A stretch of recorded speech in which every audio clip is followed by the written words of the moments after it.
अस्सलाम वालेकुम वरहमतुल्लाहि वबरकातुहू जी दोस्तों, तुसी देख रहे हो इन्फो टीवी ते मैं अब्दुल मन्नान कमर। दोस्तों, जिस तरह के अगे भी मुख्तलिफ किस्म दियाँ तुहाडे तक मालूमात पहुँचाई दियाँ ने, अज भी असी तुहाडे तक शिमला मिर्च के मुतलक मालूमात लैके आए हैं। अज इंशाअल्लाह असी तुहानू इहदी शिमला मिर्च किस तरह लाई दी है, किस तरह इहदी काश्त की जाती है और इहदा कितना खर्चा आंदा है और इहदी जिहड़ी है ना मुकम्मल मालूमात मंडी किस तरह पहुँचाई दी है, किस तरह सेल होंदी है, मुकम्मल मालूमात अज की वीडियो अंदर असी तुहानू देंगे। तो दोस्तों, मैं तुहानू ये गुजारिश कराँगा कि अजे तक जे तुसी साडा चैनल इन्फो टीवी सबसक्राइब नहीं किया तो उन्होंने सबसक्राइब कर लो और नाल घंटी वाला बटन ज़रूर दबाओ।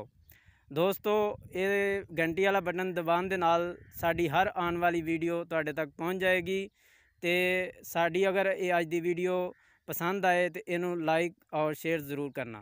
तो दोस्तों, आओ अज की असी मालूमात के मुतलक चलने हाँ, सवाल करने हाँ। चौधरी मोहम्मद याकूब साहब साडे नाल मौजूद ने, जिन्हों ने ये शिमला मिर्च काश्त की है। तो असी इन्हां कोलों जिहड़ा ना इहदे मुतलक मालूमात लेने।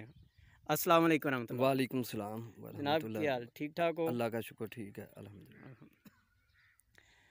अच्छा चौधरी साहब, ये फरमाओ कि ए तुसी शिमला मिर्च जिहड़ी काश्त कर रहे हो, ਇਹਦਾ ਕੀ ਤਰੀਕਾਕਾਰ ਹੈ, ਇਹਦੀ ਪਨੀਰੀ ਕਿਸ ਤਰ੍ਹਾਂ ਤਿਆਰ ਕਰਦੇ ਹੋ? ਔਰ ਇਹਦੀ ਪਨੀਰੀ ਤਿਆਰ ਕਰਨ ਦਾ ਤਰੀਕਾ ਇਹ ਹੀ ਹੈ ਕਿ ਥੋੜੀ ਜੀ ਜਗ੍ਹਾ ਲੈ ਕੇ ਤੇ ਜਿੰਨੀ ਕੋਈ ਯਾਨੀ ਕਿ ਆਸਾਨੀ ਨਾਲ ਯਾਨੀ ਕਿ ਨਾ ਉਹਨੂੰ ਬੰਦਾ ਖਾਦ ਦਵਾ ਪਾਣੀ ਲਗਾ ਸਕੇ। ਵੈਸੇ ਤਾਂ ਇਹਦਾ ਬੀਜ ਵੀ ਲੱਗ ਜਾਂਦਾ ਪੂਰੇ ਕਿੱਲੇ 'ਚ, ਖੇਤ ਸਾਰੇ 'ਚ ਲੱਗ ਜਾਂਦਾ, ਪਰ ਬੀਜ ਲਾਉਣ ਤੋਂ ਬਿਹਤਰ ਹੈ। ਇਹਦਾ ਕਿਹੜਾ ਹੁੰਦਾ? ਬੀਜ ਇਹਦਾ ਹੁੰਦਾ ਵੇ ਸਜੰਟਾ ਦਾ ਹੈ ਵੇ ਓਰੀਬਲ, ਏਸ਼ੀਅਨ ਸੀਡ ਦਾ ਹੈ ਵੇ एक्स्ट्रा 2 और ये ओरिबल और एक्स्ट्रा 2 है। अच्छा। और एक है फ्रीडम बी। इन तीनों बीज में से इन्होंने तीनों बीजा चो जेड़ा मर्जी लगा लो। जी जी ठीक है। ये बीज जिहड़ी शिमला मिर्च के अंदर होंदा है या वैसे कोई लहदा बीज नहीं, खरीदना पैंदा? बीज लहदा ही खरीदना पैंदा वे। जी। इत्थों बाहरों आंदा वे, कोई थाईलैंड, इंग्लैंड, USA चों, अमरीका चों या होर दूसरे मुल्कों चों आंदा वे। जी। इत्थों का बीज जिहड़ा कामयाब नहीं हुंदा, उहनूं फल लगदा है 3-4 मरचां लगदियां ने, ते जिहड़ा बाहरों आंदा वे उहनूं तकरीबन 100, 150, 200 दाना लगदा वे एक बूटे दे नाल। सही। ਉਹ बीज बाहरों लियाईदा तकरीबन वो एक बीज सानूं पैंदा वे 4-5 रुपए का बीज पै जांदा। एक बीज जिहड़ा 4-5 रुपए का बीज पैंदा वे। असीं ओह जिन्नी कोई मंजी हुंदी है 4 पई जिन्नूं आंदे ने, उन्नी कोई जगह बना के ना कल्ला बीज लाने असीं ओह कल्ला बीज उत्थे ला के तो 4 रुपए का पूरा बैड बना लेंदे जे उच्ची जगह करके, ताकि बारिश होवे या दूसरा कोई भी होवे सुंडी मक्खी तेले तो बचाने वास्ते ना जी वो जगह नूं नाल 4 चफेरे जाली ला लईदी, उत्ते कपड़ा जिहड़ा मलमल दा ओह ला दित्ता जांदा है, ताकि उन्नी कोई थोड़ी जगह जिहड़ी ना वो जिमींदार जिहड़े ना आसानी दे नाल जिहड़े ना कवर कर सकदे ने, उन्हां नूं स्प्रे खाद दवा पानी पा सकदे ने जी। वो कल्ला बीज ला के फिर उस तो बाद इहदे उत्ते ना एक मिट्टी हुंदी है, नरम मिट्टी उहनूं कहीदा अरफ वाले दी, वो बरीक जी हुंदी काले रंग दी। सही। वो कल्ले बीज दे उत्ते वो पाई दी मिट्टी। सही। वो तकरीबन 1 रुपए दी वो मिट्टी पैंदी है एक पौधे उत्ते। 4 रुपए का बीज है, 1 रुपए की मिट्टी, 5 रुपए हो गया जी। वो फिर सर उन्होंने ला के ते तकरीबन ना 30 तो 35 दिन तक उनकी रोज़ ना उन्होंने ध्यान करना पैंदा, देखना पैंदा वे जी भी पौधा उगावे, फिर इहदी यानी कि रंगत कैसी, इनू बीमारी केरी है, वो लगा के ते उहदे उत्ते ना इनू फिर दब दी काई जेहड़ी है वो पा दिओ। उस तो बाद फिर जिस दिन उग पवे 4 तो 5 दिन बाद बीज जिहड़ा जमीन चों बाहर निकल आंदा है जी। वो दब नूं फिर साइड ते कर दिओ, उतार दिओ, फिर इनू पानी लाई जाओ, तकरीबन 15-20 दिन पानी लगाओ, पनीरी तैयार हो जाती है। सही। यानी कि जो दब दे विच नपना 4-5 दिन बाद जो बीज उग पवे दब उतार देनी है। ठीक हो गया। दब उतार देनी है, तो फिर इनू सिर्फ पानी लाई जाना, नाल जे कोई सुंडी मक्खी तेला है तो हल्की फुल्की स्प्रे दवाई भी इनू लाजमी देनी है, स्प्रे करनी है। किहड़ी स्प्रे की जा सकती है? स्प्रे इनू करो अमामैक्टन करो, ड्रैगन पाउडर करो जी, ठीक है, रिवर्स कर दो ते रेडोमिल कर दो, कोई भी एक जेहड़ी ना वो कर दो हल्की डोज च बिल्कुल जी। उस तो बाद फिर जिवें तैयार हो जाएगी 30 तो 35 दिन की हो जाएगी, फिर इनू उत्थों पट के ना फिर इनू पूरे किले दे विच लाना वे, कल्ला पौधा करके जी। ठीक है जी। वो किले पूरे च लावांगे साडा तकरीबन 13 तो 14 हज़ार पौधा लगेगा।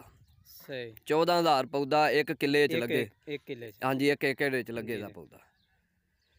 ਉਹ ਅਸੀਂ ਜਿਉਂ ਲਗਾਉਣਾ ਹੈ ਫਿਰ ਵੀ ਅਸੀਂ ਪੌਦਿਆਂ ਦੇ ਥੱਲੇ ਨਾ ਕੋਈ ਇਹਨੂੰ ਨਾਲ ਮੈਡੀਸਨ ਲਗਾਉਣੀ ਹੈ ਕੋਈ ਵੀ, ਯਾਨੀ ਕਿ ਰੀਡੋਮਿਲ ਲਗਾ ਲਵੋ ਜਾਂ ਕੋਈ ਹੋਰ ਲਗਾ ਲਓ, ਰੀਵਸ ਲਗਾ ਲਓ ਜਾਂ ਰੈਡੋਮਿਲ ਬਿਹਤਰ ਹੈ, ਡਰੈਗਨ ਪਾਊਡਰ ਬਿਹਤਰ ਹੈ, ਇਹ ਲਗਾ ਲਵੋ। ਇਲੀਅਟ ਲਗਾ ਲਓ, ਟੈਪਸਨ ਐਮ ਲਗਾ ਲਵੋ, ਜੜ੍ਹਾਂ ਦੇ ਨਾਲ ਲਗਾ ਕੇ ਫਿਰ ਪੌਦਾ ਲਗਾਉਣਾ ਹੈ। ਸਹੀ। ਉਹਦੇ ਨਾਲ ਇਹ ਹੋਏਗਾ ਕਿ ਜਿਹੜੇ ਤੁਹਾਡੀਆਂ ਕੋਈ ਮਿਰਚਾਂ ਬਹਿੰਦੀਆਂ ਨੇ, ਸੁੱਕਦੀਆਂ ਨੇ, ਖਰਾਬ ਹੁੰਦੀਆਂ ਨੇ, ਉਹ ਨਹੀਂ ਬਹਿਣ ਸੁੱਕਣ ਦੀਆਂ, ਉਹਨਾਂ ਨੂੰ ਅੱਲਾ ਵੱਲੋਂ ਬਚੀਆਂ ਰਹਿੰਦੀਆਂ, ਉਹ ਮਿਰਚਾਂ ਤੁਹਾਡੀਆਂ ਖਰਾਬ ਨਹੀਂ ਹੋਣਦੀਆਂ ਕਦੇ ਵੀ ਇਨਸ਼ਾਅੱਲਾ। ਉਸ ਤੋਂ ਬਾਅਦ ਫਿਰ ਇਹਨਾਂ ਨੂੰ ਫਿਰ ਜਿਉਂ ਲੱਗ ਦਿੱਤੀਆਂ ਗਈਆਂ ਜੜ੍ਹਾਂ ਨੂੰ ਦਵਾ ਲਾ ਕੇ ਕੱਲਾ ਕੱਲਾ ਬੂਟਾ ਲਾ ਦਿੱਤਾ ਜਾਂਦਾ ਹੈ। ਉਹ ਫਿਰ ਇਹ ਕੋਈ 10-5-7 ਦਿਨਾਂ ਬਾਅਦ ਜੜ ਲਗਾ ਲੈਂਦੀਆਂ ਨੇ, ਫਿਰ ਆਪਣੀਆਂ ਫੋੜ ਕਰ। ਇਹ ਜਿਹੜੀ ਲਗਾਣੀ ਹੈ ਇਹ ਕਿਸ ਤਰੀਕੇ ਦੇ ਨਾਲ ਲਾਣੀ ਹੈ, ਯਾਨੀ ਜ਼ਮੀਨ ਸਿੱਧੀ ਹਮਵਾਰ ਹੋਏਗੀ ਜਾਂ ਨਹੀਂ? ਇਹ ਵੀ ਪਟੜੀ ਬਣਾਉਣੀ ਹੈ, ਬੈੱਡ ਬਣਾਉਣਾ ਵੇ, ਯਾਨੀ ਕਿ ਪੋਠਾ ਬਣਾਉਣਾ ਵੇ, ਠੀਕ ਹੈ, ਤੇ ਫਿਰ ਲਗਾਣੀ ਹੈ ਪੋਠਾ ਬਣਾ ਕੇ। ਸਹੀ। ਇਹਨਾਂ ਨੂੰ ਇਹ ਤਕਰੀਬਨ 2 ਫੁੱਟ ਦਾ ਪੋਠਾ ਬਣਾਉਣਾ ਇਹਨੂੰ ਜੀ, 2 ਫੁੱਟ ਦਾ ਪੋਠਾ ਬਣਾ ਕੇ ਤੇ 15 ਇੰਚ ਦੇ ਫਾਸਲੇ ਤੇ ਲਾਣੀਆਂ ਨੇ।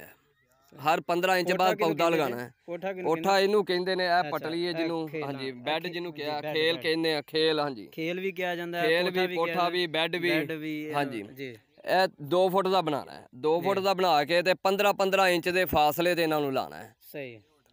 ਜੇ ਅਗਰ ਜ਼ਿਆਦਾ ਕਰ ਦਿਓ ਤੇ ਫਿਰ ਪੈਦਾਵਾਰ ਨੂੰ ਫਰਕ ਆਏਗਾ, ਜੇ ਮਤਲਬ ਜ਼ਿਆਦਾ ਸੰਘਣੇ ਕਰ ਦਿਓ ਤੇ ਕਰੀਬ ਕਰ ਦਿਓ ਤੇ ਫਿਰ ਵੀ ਉਹ ਪੈਦਾਵਾਰ ਨੂੰ ਫਰਕ ਆਏਗਾ, ਘੱਟ ਨਹੀਂ ਕਿ ਉਤਰੇ ਦੀ ਜੀ। ਇਸੇ ਕਰਕੇ ਬਿਹਤਰ ਆਵੇ 15 ਤੋਂ 18 ਇੰਚ, 15 ਤੋਂ 18, 15-16 ਫਾਸਲਾ ਹੋਣਾ ਚਾਹੀਦਾ। ਠੀਕ ਹੋ ਗਿਆ, ਹਾਂਜੀ। ਉਹ ਲਗਾ ਕੇ ਉਸ ਤੋਂ ਬਾਅਦ ਫਿਰ ਇਹਨਾਂ ਨੂੰ ਕੋਈ ਯਾਨੀ ਕਿ ਮੈਡੀਸਨ ਇਹਨਾਂ ਨੂੰ ਹफ्ते बाद ਇਹਨਾਂ ਨੂੰ स्प्रे करते रहो जी, टॉप्सन एम की, इलियट की, और साथ ये NPK डालना है इन्हें जी। NPK 20-20 होता है ना, वो भी ज़रूर डालना है, और साथ इज़ाबियान डालनी है। इज़ाबियान और NPK से ये होगा कि ये इनकी जो बढ़ोतरी है, पत्ता जो एक दिन में निकलता है रोज़ाना का, वो यानी कि दूसरे-तीसरे दिन बाद आता है, वो रोज़ाना का एक हो जाएगा जी, और पत्ते का साइज़ भी बड़ा, फ्रूट भी बेहतर हो जाएगा, बढ़ोतरी तेज़ हो जाएगी NPK से और NPK से। यानी ये स्प्रे हफ्ते बाद करनी है, हफ्ते बाद ज़रूर करनी है, और साथ साथ इसके साथ ये खादें भी डालनी है। खाद कौन सी? खाद सबसे पहले जो लगानी है उस वक्त DAP और पोटाश जी, DAP, पोटाश, और साथ ये सल्फ़र डाल लें। सल्फ़र DAP, पोटाश और सल्फ़र जी, ठीक है। अच्छा, ये खादा किन्नी देर बाद पानियां चाहिए, यानी खाद किन्नी देर तक? हफ्ते बाद भी छट्टा देंदे रहना? हफ्ते बाद, 1 हफ्ते बाद खाद पानी है। अगर 1 हफ्ते बाद खाद ना पाइए तो फसल जी है ना, वो अपनी रंगत छड़नी शुरू कर देंदी है, पौधा जरा ना खलोत्या रहेगा, यानी कि वड्डा नहीं होएगा, उत्थे ही रुकिया रहेगा जी। तो जियों असी हफ्ते बाद खाद पावांगे ना, तो दूसरे जे अगर यूरिया असी पा दें, बब्बर शेर यूरिया जिन्होंने आते हैं, बब्बर शेर वैसे ही बब्बर शेर होंदा है, अगर असी वो अज पा दी तो कल ही आके वेखांगे असी अपने खेत तो वो जमीन जावांगे तो जाके वेखांगे तो साडे पौधों का जिहड़ा रंग है ना, वो काला काला होएगा, सब्ज होएगा, यानी कि चमकदार होएगा। सही। तो जे अगर DAP या नाइट्रोफास पा दी, उनका कोई असर जिहड़ा ना, वो महीना 20 दिन ना वो चलता रहिंदा प्रोसीजर।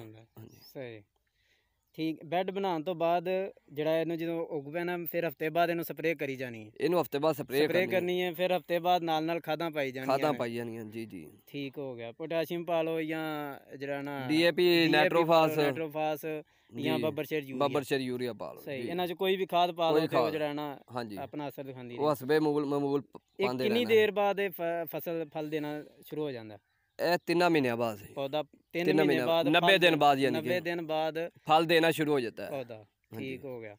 तो एक किना यानी 1 एकड़ के अंदर तकरीबन 1800 पौधा लगता है? 14,000 पौधा लगता है। 14,000 1 एकड़ के अंदर 14,000 के करीब पौधा लगता है 1 एकड़ के अंदर। ठीक। तो वो 1 एकड़ का बीज जो वो सिर्फ 1 4 जिन्ना जो कवर हो जाता है। ठीक। वो कितना बीज लगता है जो बीज लियाने पैंदे ने पनीरी वास्ते? तकरीबन 16,000 बीज लियाना पैंदा है। अलग-अलग एक पीस मिलदा? नहीं, वो पैकेट हुंदा वे, पैकेट च हुंदा 1000 बीज। एक पैकेट च 1000 बीज? 1000 बीज हुंदा है। सही। वो 16,000 पौधा 16,000 बीज ला दिता जांदा है। वो फिर ऐ वे कि उहदे चों कोई 100-50 उगदे नहीं हैगे, कोई उग के मार के जाया भी हो जांदे ने। जी जी। उस तो बाद फिर जिवें असीं लाने आ शिमला लाने आ खेत च, ते वो कई बच्चे हुंदे ने, वो जेह्ड़े ने ना थल्लों जाया कर दिंदे ने, जड़ जेह्ड़ी है ना ਉਹ ਟੁੱਟ ਜਾਂਦੀ ਹੈ। ਜੜ ਟੁੱਟ ਜਾਂਦੀ, ਸਹੀ। ਉਹ ਜਿਹੜੀ ਜੜ ਟੁੱਟ ਗਈ, ਅਗਰ ਜੇ ਉੱਥੇ ਵੀ ਨਾ ਲਾਇਆ ਹੋਵੇ ਤੇ ਉਹ ਯਾਨੀ ਕਿ ਵਾਇਆ ਰਹਿੰਦਾ ਵੇ, ਵਕਫਾ ਰਹਿੰਦਾ ਵੇ, ਉਹ ਖੇਤ ਫਿਰ ਪੂਰੀ ਉਮਰ ਉਹ ਜ਼ਾਏ ਉਨੀ ਜਗ੍ਹਾ ਰਹਿੰਦੀ ਹੈ, ਉੱਥੋਂ ਸ਼ੈ ਕੋਈ ਨਹੀਂ ਆਉਂਦੀ। ਉਹ ਜਿਹੜਾ 1000-1500 ਬੂਟਾ ਸਾਡੇ ਕੋਲ ਫਾਲਤੂ ਹੁੰਦਾ, ਐਕਸਟਰਾ ਬੀਜਿਆ ਹੁੰਦਾ ਨਾ, ਉਹਨੂੰ ਅਸੀਂ ਪੱਟ ਕੇ ਤੇ ਫਿਰ ਉਹ ਜਿੱਥੇ ਕਿਤੇ ਨਾਗਾ ਹੁੰਦਾ ਨਾ, ਉਹ ਨਾਗੇ ਦੀ ਜਗ੍ਹਾ ਤੇ ਲਾਉਂਦੇ, ਖਾਲੀ ਜਗ੍ਹਾ ਤੇ ਲਾ ਦਿੰਦੇ। ਹਾਂਜੀ, ਠੀਕ ਹੈ। ਤੇ ਇਹ ਪੌਦਾ ਜਿਹੜਾ ਹੈ ਕਿੰਨੀ ਦੇਰ ਤੱਕ ਯਾਨੀ ਫਲ ਦਿੰਦਾ ਰਹਿੰਦਾ? ਇਹ ਤਕਰੀਬਨ 5 ਤੋਂ 6 ਮਹੀਨੇ ਤੱਕ ਦਿੰਦਾ ਰਹਿੰਦਾ ਹੈ। ਅਗਰ ਅੱਲਾ ਵੱਲੋਂ ਕੋਈ ਬਿਮਾਰੀ ਜ਼ਿਆਦਾ ਨਾ ਅਟੈਕ ਆਵੇ ਤੇ ਫਿਰ ਕੋਈ 7-8 ਮਹੀਨੇ ਵੀ ਫਲ ਦਿੰਦਾ, 8 ਮਹੀਨੇ ਵੀ। ਤੇ ਜੇ ਕੋਈ ਮਤਲਬ ਆਮ ਰੂਟੀਨ ਨਾਲ 6 ਮਹੀਨੇ ਫਲ ਦਿੰਦਾ ਰਹਿੰਦਾ। 6 ਮਾਹ ਫਲ ਦਿੰਦਾ, ਠੀਕ ਹੋ ਗਿਆ। ਤੇ ਇਹ ਫਲ ਜਿਹੜਾ ਵੇ 6 ਮਹੀਨੇ ਤੱਕ ਯਾਨੀ ਕਿ ਉਹ ਲੱਗਾ ਰਹਿੰਦਾ ਫਲ ਦੇਣ ਤੋਂ ਬਾਅਦ? ਹਾਂਜੀ, 6 ਮਹੀਨੇ ਬਾਰ-ਬਾਰ ਉਹਨੂੰ ਫਲ ਲੱਗਦਾ ਜਾਂਦਾ? ਹਾਂਜੀ, ਬਾਰ-ਬਾਰ ਉਹ ਇਸ ਤਰ੍ਹਾਂ ਹਾਂਜੀ ਖਾਦ ਦਵਾਵਾਂ ਇਹਨਾਂ ਨੂੰ ਦਿੱਤੀ ਜਾਵੋ ਤੇ ਫਲ ਲੈਂਦੇ ਜਾਵੋ। ਸਹੀ। ਅਗਰ ਖਾਦ ਦਵਾਵਾਂ ਤੋਂ ਰੁਕ ਜਾਓ ਉਹਦੇ ਵੀ, ਨਾ ਖਾਦ ਪਾਓ ਦੇ ਨਾ ਦਵਾ ਪਾਓ ਦੇ, ਤੇ ਫਿਰ ਉਹ ਜਿੱਥੇ 6 ਮਹੀਨੇ ਕੱਢਣੀ ਫਸਲ, ਉੱਥੇ ਤੁਹਾਡੀ 4 ਮਹੀਨੇ 3 ਮਹੀਨੇ ਹੀ ਕੱਢੇ ਦੀ, ਯਾਨੀ ਕਿ ਅੱਧੀ ਜ਼ਿੰਦਗੀ ਘੱਟ ਜਾਏਦੀ। ਇਹ ਇੱਕ ਕਿੱਲੇ ਦਾ ਬੀਜ ਜਿਹੜਾ ਤਕਰੀਬਨ 64,000 ਦਾ ਬਣਦਾ? ਹਾਂਜੀ, ਬਿਲਕੁਲ ਬਣਦਾ। ਇੱਕ ਕਿੱਲੇ ਦਾ 64,000 ਦਾ, ਯਾਨੀ ਕਿ ਉਹ ਖਰਚਾ ਆ ਜਾਂਦਾ, ਬਾਕੀ ਖਾਦਾਂ ਵਗੈਰਾ ਦਾ, ਦਵਾਈਆਂ ਦਾ ਪੈਸਾ ਪਾ ਕੇ ਤੇ ਉਹ ਬਾਕੀ ਜਿੰਨਾ ਵੀ ਐਕਸਟਰਾ ਖਰਚਾ ਕਰ ਲਵੋ। ਹਾਂਜੀ। ਅੱਛਾ, ਇਹ ਜਿਹੜਾ ਤੁਸੀਂ ਆ ਲਗਾਇਆ ਪਾਈਪ ਵਗੈਰਾ ਔਰ ਜਾਲ ਵਿਛਾਇਆ, ਇਹਨੂੰ ਕੀ ਕਹਿੰਦੇ? Tunnel farming? Tunnel farming. ਇਹਦਾ ਕੀ ਫਾਇਦਾ ਹੈ? ਇਹਦਾ ਫਾਇਦਾ ਹੈ ਵੀ ਅਸੀਂ ਇਹ ਲਾਉਂਦੇ ਹਾਂ ਤਕਰੀਬਨ ਨਵੰਬਰ ਵਿੱਚ ਲਾਉਂਦੇ ਹਾਂ ਮਿਰਚਾਂ ਆ ਜਿਹੜੀਆਂ ਨੇ ਜੀ। ਆਮ ਲੋਕ ਜਿਹੜੇ ਨੇ ਨਵੰਬਰ ਵਿੱਚ ਨਹੀਂ ਲਾਉਂਦੇ, ਉਹ ਤਕਰੀਬਨ ਲਾਉਂਦੇ ਨੇ ਫਰਵਰੀ ਮਾਰਚ ਵਿੱਚ, ਵੀ ਜੀ ਉਹ ਠੰਡ ਸਰਦੀ ਖਤਮ ਹੋ ਜਾਂਦੀ ਹੈ।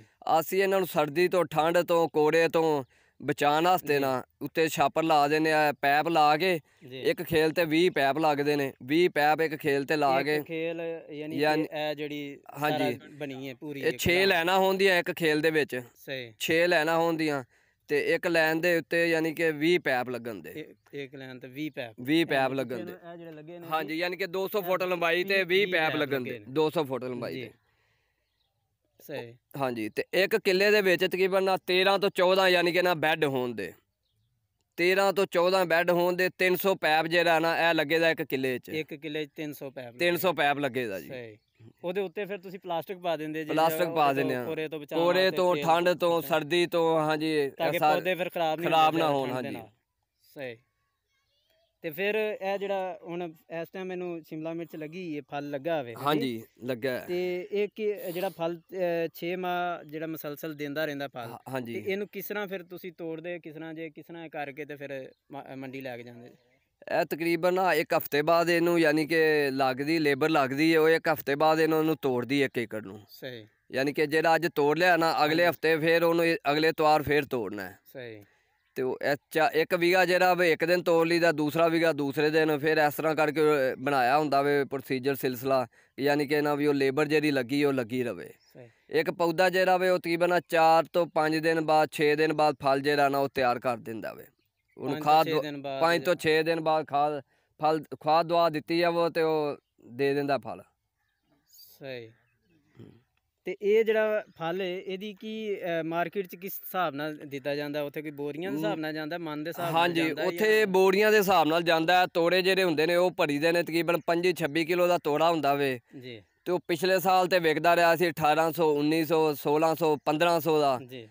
ਐਰਕੀ ਉਹ ਬਸ ਬਿਮਾਰੀ ਦਾ ਉਹਨਾਂ ਨੇ ਫੈਲਾਇਆ ਵੀ ਕਰੋਨਾ ਵਾਇਰਸ ਆਇਆ ਹੋਵੇ, ਚਲੋ, ਤੇ ਉਹਦੀ ਵਜ੍ਹਾ ਦੇ ਨਾਲ ਐਰਕੀ ਵਿਕਦਾ ਪਿਆ ਵੇ 300 ਦਾ, 400 ਦਾ ਵਿਕਦਾ ਪਿਆ ਵੇ। ਯਾਨੀ ਕਿ ਬਹੁਤ ਹੀ ਸਸਤਾ ਫਿਰ ਉਹ ਤਕਰੀਬਨ 1000-1100 ਰੁਪਏ ਹੀ ਘੱਟ ਵਿਕਦਾ ਪਿਆ ਵੇ। ਅੱਛਾ, ਤੇ ਫਿਰ ਵੀ ਅਲਹਮਦੁਲਿਲਾ ਠੀਕ ਮਾਰਜਨ ਮਿਲ ਜਾਂਦਾ ਹੈ? ਸਭ ਬਸ ਠੀਕ ਹੀ ਮਿਲ ਜਾਂਦਾ ਵੇ, ਗੁਜ਼ਾਰਾ ਲਾਇਕ ਹੈ ਹੀ ਹੈ। ਤਕਰੀਬਨ ਖਾਦ ਦਵਾ ਦੇ ਤੇ ਪੂਰੇ ਹੁੰਦੇ ਹੀ ਪਏ ਨੇ। ਚਲੋ, ਹੁਣ ਜੋ ਵੀ ਸੀ, ਅਗਰ ਇਹ ਚੀਜ਼ ਮਸਲਨ ਇਹ ਤੇ ਇੱਕ ਵਬਾਈ ਮਰਜ਼ ਬਣੀ ਹੈ, ਕਰੋਨਾ ਦੀ ਆਈ ਹੈ, ਤੇ ਜਿਹਦੀ ਵਜ੍ਹਾ ਤੋਂ ਰੇਟ ਡਿੱਗ ਪਏ ਨੇ, ਅਗਰ ਇਹ ਨਾ ਹੋਏ ਤੇ ਫਿਰ ਇਹਦੇ ਮਾਰਜਨ ਫਿਰ ਕੋਈ 1000 ਕੁ ਦਾ ਵਿਕਣਾ ਸੀ, ਫਿਰ ਵੀ ਆਰਾਮ ਨਾਲ। ਐਰਕੀ ਪਿਛਲੇ ਸਾਲ ਨਾਲੋਂ ਜ਼ਿਆਦਾ ਲੱਗਾ ਹੋਵੇ ਸ਼ਿਮਲਾ, ਪਿਛਲੇ ਸਾਲ ਘੱਟ ਆਇਆ ਸੀ।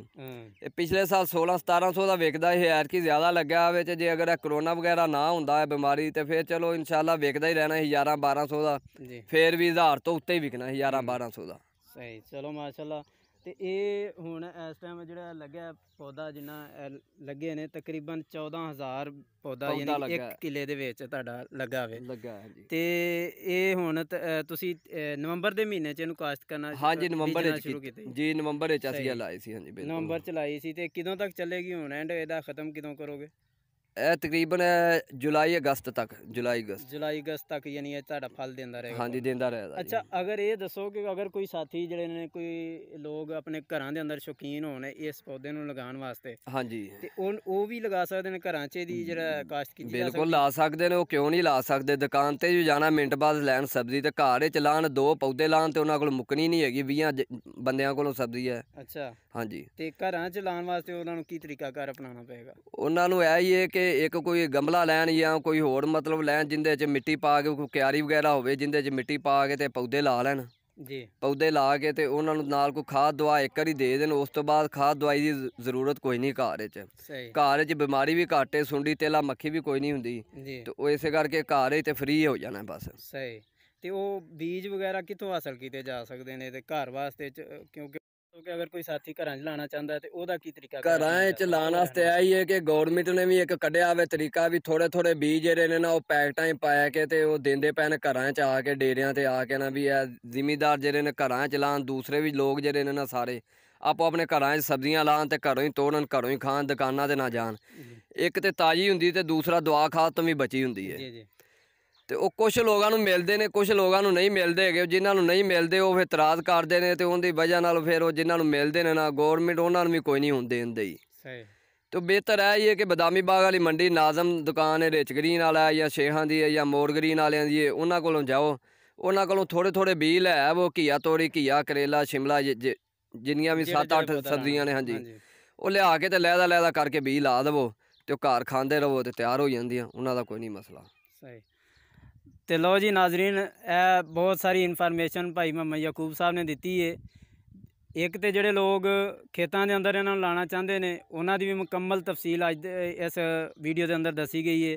ਔਰ ਦੂਸਰੀ, ਜਿਹੜੇ ਲੋਕ ਘਰਾਂ ਦੇ ਅੰਦਰ ਜਿਹੜਾ ਸਬਜ਼ੀ ਨੂੰ, ਇਹ ਸ਼ਿਮਲਾ ਮਿਰਚ ਨੂੰ ਕਾਸ਼ਤ ਕਰਨਾ ਚਾਹੁੰਦੇ ਨੇ, ਉਹ ਲਾਹੌਰ ਬਦਾਮੀ ਬਾਗ ਦੇ ਅੰਦਰ ਜਿਹੜੀ ਇਹਦੀ ਮੰਡੀ ਹੈ, ਉੱਥੋਂ ਜਾ ਕੇ ਥੋੜੇ ਬੀਜ ਲੈ ਕੇ ਆਉਣ। ਤੇ ਜਿਸ ਤਰੀਕੇ ਦੇ ਨਾਲ ਇਹਦੇ ਵਿੱਚ ਵੀਡੀਓ 'ਚ ਦੱਸਿਆ ਗਿਆ, ਇਸ ਵੀਡੀਓ ਦੇ ਮੁਤਾਬਕ ਜਿਹੜਾ ਨਾ ਉਹਨੂੰ ਬੀਜਣ ਤੇ ਘਰਾਂ 'ਚ ਤਾਜ਼ਾ ਸਬਜ਼ੀ ਉਗਾ ਕੇ ਤੇ ਤਾਜ਼ਾ ਸਬਜ਼ੀ ਖਾਓ ਔਰ ਆਪਣੀ ਸਿਹਤ ਦਾ ਵੀ ਖਿਆਲ ਰੱਖੋ। ਤੇ ਇਹਦੇ ਨਾਲ ਹੀ ਮੈਂ ਸ਼ੁਕਰੀਆ ਵੀ ਅਦਾ ਕਰਾਂਗਾ ਆਪਣੇ ਭਾਈ ਚੌਧਰੀ ਮੁਹੰਮਦ ਯਾਕੂਬ ਸਾਹਿਬ ਦਾ ਕਿ ਉਹਨਾਂ ਨੇ ਸਾਨੂੰ ਇਹ ਟਾਈਮ ਦਿੱਤਾ ਹੈ। ਤੇ ਤੁਸੀਂ ਸਾਰੇ ਜਿਨ੍ਹਾਂ ਨੇ ਇਹ ਜਿਹੜੀ ਵੀਡੀਓ ਵੇਖੀ ਔਰ ਜਿਹੜੀ ਸਾਰੀ ਮਾਲੂਮਾਤ ਤੁਹਾਨੂੰ ਅਗਰ ਪਸੰਦ ਆਈ ਹੈ ਤੇ ਫਿਰ ਸਾਡੇ ਚੈਨਲ ਨੂੰ ਸਬਸਕ੍ਰਾਈਬ ਵੀ ਕਰੋ, ਨਾਲ ਘੰਟੀ ਵਾਲਾ ਬਟਨ ਜ਼ਰੂਰ ਦਬਾਓ। ਇਹ ਬੀਜ ਹੈਗਾ ਐਕਸਟਰਾ 2। ਹਾਂਜੀ, ਤੇ ਇਹ ਜਿਹੜਾ ਬੀਜ ਹੈ ਇਹ ਐਕਸਟਰਾ 2 ਹੈ, ਜਿਹੜਾ ਟਨਲ ਫਾਰਮਿੰਗ ਦੇ ਅੰਦਰ ਲੱਗਾ ਹੈ। ਤੇ ਇਹ ਜਿਹੜਾ ਅੱਛਾ ਬੀਜ ਹੈ, ਹਾਂਜੀ, ਇਹ ਅੱਛਾ ਬੀਜ ਹੈ। ਤੇ ਇਹਨੂੰ ਤੁਸੀਂ ਆਪਣੇ ਘਰਾਂ ਦੇ ਅੰਦਰ ਜਿਹੜਾ ਨਾ ਕਾਸ਼ਤ ਕਰੋ, ਗਮਲਿਆਂ ਦੇ ਅੰਦਰ, ਕਿਆਰੀਆਂ ਦੇ ਅੰਦਰ, ਔਰ ਤਾਜ਼ਾ ਸ਼ਿਮਲਾ ਮਿਰਚ ਘਰੋਂ ਤੋੜ ਕੇ ਤੇ ਆਪ ਹੀ ਪਕਾ ਕੇ ਖਾਓ। ਤੇ ਇਹਦੇ ਨਾਲ ਹੀ ਸਾਨੂੰ ਦਿਓ ਇਜਾਜ਼ਤ। ਤੇ ਅਗਰ ਸਾਡੀ ਅੱਜ ਦੀ ਵੀਡੀਓ ਪਸੰਦ ਆਈ ਹੈ ਤੇ ਫਿਰ ਇਹਨੂੰ ਲਾਈਕ ਔਰ ਸ਼ੇਅਰ ਜ਼ਰੂਰ ਕਰਿਆ ਜੇ। अस्सलाम वालेकुम।